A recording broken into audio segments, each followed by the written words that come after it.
સુરતના મોટા વરાછા વિસ્તારમાં એક શરમજનક ઘટના સામે આવી છે. મંત્ર ડ્રીમ હોમ સોસાયટીમાં દૂધવાળાએ વોચમેન સાથે મારામારી કરી હોવાના સીસીટીવી ફૂટેજ વાયરલ થયા છે.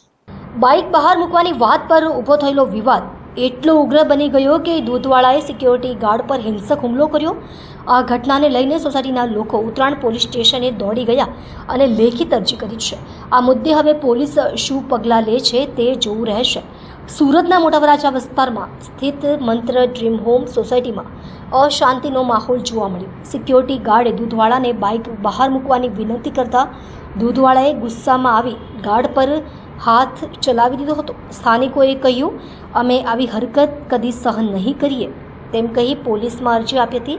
હવે મામલો ઉત્તરાયણ પોલીસ સ્ટેશન પહોંચ્યો છે. પોલીસે ફરિયાદ લઈને કાર્યવાહી શરૂ કરી છે કે કેમ તે હજી સ્પષ્ટ થયું નથી. આવો કોઈ પણ વિવાદ હિંસક ન બને તે મહત્વનું છે. હવે પોલીસ તપાસમાં શું ખુલશે તે જોવું રહેશે.